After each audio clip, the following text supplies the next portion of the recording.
भारत आज अपना 79वां स्वतंत्रता दिवस मना रहा है। इस मौके पर प्रधानमंत्री नरेंद्र मोदी ने लाल किले से देश को संबोधित किया।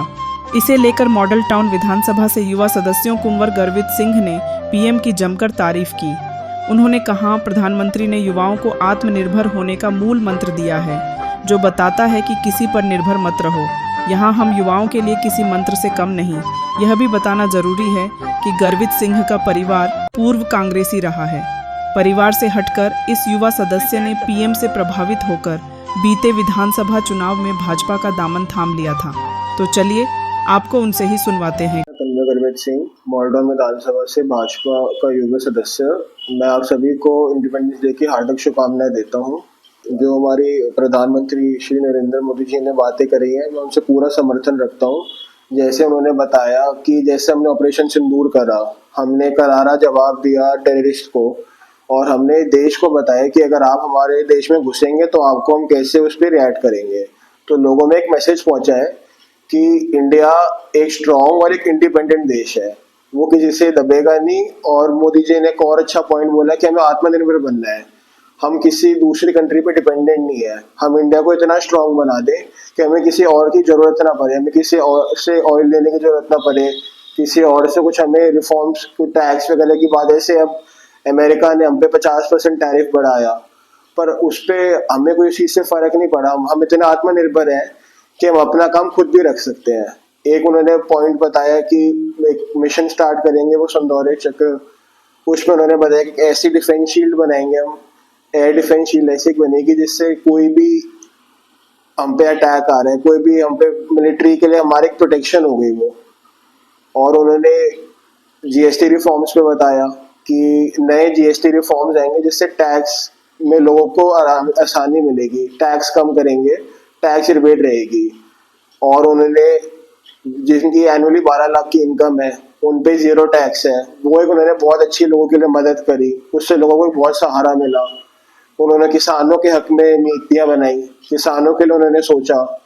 उन्होंने युवाओं के लिए एक मैसेज दिया कि हम युवाओं को बहुत बूस्ट करेंगे, हम उनके लिए ऐसे ऐसी स्कीमें लाएंगे, ऐसे ऐसे उनको हम जॉब अपॉर्चुनिटीज देंगे जिससे युवाओं में हौसला रहे और उनको किसी की जरूरत ना पड़े। प्रति महीना युवाओं को 15,000 मिलेंगे। उससे क्या है, वो उससे अपना कुछ सोच भी सकते हैं करने के लिए कि उनको कुछ काम करना है, या उनके लिए एक हेल्प ही हो गई कि जो युवाओं मान लो जिनकी कुछ जॉब छूटी, जो बेरोजगार है, तो उनपे एक सहारा आ गया कि भैया आप कुछ सब कर सकते हैं, सरकार आपके साथ है। तो उन्होंने युवाओं के लिए जो सोच रहे हैं, इससे कोई और अच्छी बात हो ही नहीं सकती। क्योंकि कोई भी आप देश देखेंगे, उनको युवा उनकी जड़ है। अगर आप उनके लिए नहीं सोचेंगे, अपने आने वाले कल फ्यूचर के लिए नहीं सोचेंगे, तो कोई फिर फायदा नहीं।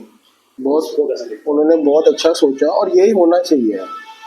पाकिस्तान को हमने इतने मौके दिए कि आप ऐसे ना रखें, बट वो लोगों में समझ रहती नहीं। जब ऑपरेशन सिंदूर हुआ, जब वो जिनके जो टेररिस्ट कैंप थे वहाँ पे बॉम्ब ब्लास्ट हुए, तो लोगों को असलियत पता चली, उनकी सच्चाई पता चली कि पाकिस्तानी उनको डेरा रखा है, पाकिस्तान ने उन्हें अपना डेरा जमा रखा है और पाकिस्तान ही उनसे ये करवा रही है। और जब हमने ये समझौता रखा कि जो हमारा हक का पानी है हम किसानों को देंगे, और वही रहना चाहिए। किसानों को इससे एक हेल्प मिलेगी, एक मदद रहेगी, जिससे वो अपनी खेती और फसल और अच्छे से बढ़ाए। विपक्ष का तो काम ही रहता है कि सरकार के साथ उनका जो भी एलिगेशन लगा पाए, फिर वो विपक्ष किस बात का, विपक्ष तो उन पे ऑपोजिट अटैक ही करेगा। और इसमें बीजेपी की या मोदी जी की कोई गलती नहीं है, इलेक्शन कमीशन की ये ड्यूटी है। इलेक्शन कमीशन एक इंडिविजुअल अथॉरिटी है, उनकी ये ड्यूटी है कि एक फेयर इलेक्शन हुआ करे। वोटिंग के टाइम आप उनके ऑफिसर वहाँ रहते हैं, उसके बाद भी उन लोगों को ये दिख रहा है कि वोट चोरी है, तो मेरे को समझ नहीं है। इलेक्शन कमीशन को एक मीटिंग रखनी चाहिए, एक प्रेस कॉन्फ्रेंस रखे जिसमें उन चीज़ों को अच्छे से फैक्ट्स में बताएं। बहुत अच्छी उन्होंने बात बोली। और संघ का तो जब से वो काम चल ही रहा है, बहुत मदद रखते हैं वो, और जो अपने उसमें यूथ को शामिल रखते हैं। मोदी जी देखे आप, बड़े बड़े जो हमारे भाजपा के कार्यकर्ता है सब संघ से ही आए हैं। तो संघ एक डिसिप्लिन लोगों को सिखाता है, एक उनका टाइम टेबल ऐसा सेट हो जाता है कि उनको इस टाइम पे ये काम करना है, ये रखना है। तो जो डिसिप्लिन है यूथ में, वो बहुत जरूरी है, जो संघ उस चीज में काम रखता है। मोदी जी ने दिवाली में तोहफा देने की बात भी कही है अपने भाषण में, तो हालांकि क्या ये होगा, इसकी तो प्रेडिक्शन देखो, इसके तो जी हमें भी नहीं पता, बट देश के हित में ही होगा और कुछ अच्छा ही तोहफा होगा अगर मोदी जी ने खुलेआम बोला है।